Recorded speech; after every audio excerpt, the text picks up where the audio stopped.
গল্পটা ভালো লাগলে একটা সাবস্ক্রাইব করে দেবেন আর পাশে থাকা বেল আইকনটা প্রেস করে দেবেন যাতে আমার গল্প খুব তাড়াতাড়ি পৌঁছে যায় আপনাদের কাছে। আজকের গল্প এন্টারটেনমেন্ট, লিখেছেন অর্পিতা সরকার। গল্পটা ভালো লাগলে প্লিজ একটা সাবস্ক্রাইব করে দেবেন। শুরু করছি আজকের গল্প। আজকাল আর মানুষ মানুষের উপকার করে না, এ কথাটা পুরো মেনে নিতে পারলাম না। এই তো কদিন আগেই ট্রেনে একটি অল্প বয়সী মেয়ে তার বান্ধবীকে বলল, সকালের দিকেই সমস্যাটা হচ্ছে জানিস, হয়তো ব্রেকফাস্টে মিল্ক প্রোডাক্ট নেওয়া যাবে না, একটু অ্যাসিড হচ্ছে। সঙ্গে সঙ্গে একজন মধ্যবয়স্ক কাকিমা, যার জ্ঞানের ভাণ্ডারের কাছে আইনস্টাইনও মাথা নত করতে বাধ্য হবেন, তিনি বলতে শুরু করলেন, সকালে উঠে 4টে থানকুনি পাতা চিবিয়ে জল খেয়ে নেবে, বুঝলে? দেখবে পাথর হজম হবে। বাজারে যে শাক বিক্রি করে তার কাছেই পাবে। পাশের আরেকজন কমপ্লেক্সে ভুগছিলেন, একাই ইনি জ্ঞান দিচ্ছেন আর উনি সব জানা সত্ত্বেও চুপটি করে বসে থাকবেন, এটা হতে পারে না। উনি বললেন, আজকাল আর ওই থানকুনি পাতা কেউ খায় না দিদি, খালি পেটে একটা করে ওমেজ ওষুধ খেলে খুব ভালো। আমার ননদেরও এমন হতো, সকালে উঠে খেলেই বমি পেত, ওমেজ খেয়ে ঠিক হয়ে গেল। তার পাশের জন্য উসখুস করছিলেন। এভাবে পুরো মাঠ থানকুনি আর ওমেজকে ছেড়ে দেওয়া ঠিক হবে না বুঝেই মাঠে নামলেন। বললেন, সে বাজারে হরেক রকম ওষুধ আছে, প্যানফর্টি, অ্যাসিলকার্ডি, এমন অনেক খালি পেটে খাওয়ার ওষুধ, সেটা বড় কথা নয়। তাই বলে দুধ খাবে না এটা তো নয়। ওই দুধে যদি 1 ফোঁটা চিনি ফেলে দেওয়া হয় তাহলে আর গ্যাস অম্বল হয় না।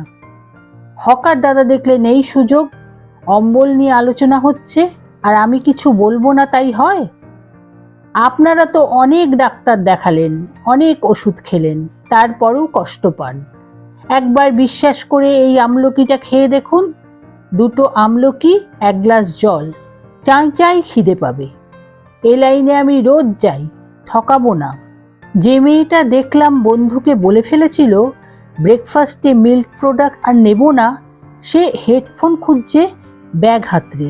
এদিকে থানকুনি মহিলা বিরক্ত হয়ে বললেন, এই যে ওষুধের নাম বলছেন না, এতেও রোগ হচ্ছে, করোনা, ডেঙ্গি এসব হচ্ছে। থানকুনি, কালমেঘ, নিমপাতা দিয়ে রোগ সারালে এসব রোগ আর হতো না। আমার মুখ দিয়ে বেরিয়ে যাচ্ছিল। গুটি বসন্তে বা অজানা জ্বরে গ্রামকে গ্রাম নিঃশেষ হয়ে যাওয়ার সময় এসব পাতা কি ছিল না?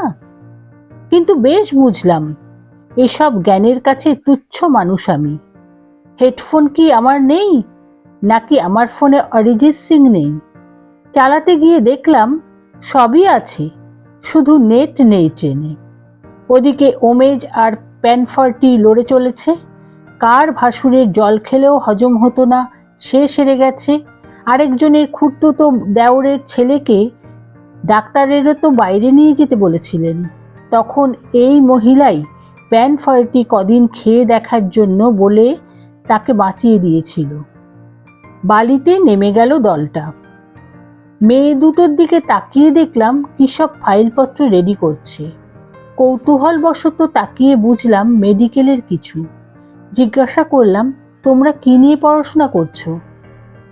মেয়ে দুটো হেসে বলল, মেডিকেল, ইন্টার্নশিপে আছি। আমি বললাম, এতক্ষণ এনাদের ওষুধপত্রের জ্ঞান সহ্য করলে কি করে? একটু মিষ্টি হেসে বলল, যদি আমরা ডাক্তার শোনেন তখন ওনাদের বাড়ির কার কি হচ্ছে, তার ওষুধ কি লাগবে, সেই সব জিজ্ঞাসা করেই যাবেন, তার থেকে এই ভালো। হাসবো না কাঁদবো বুঝতে পারলাম না।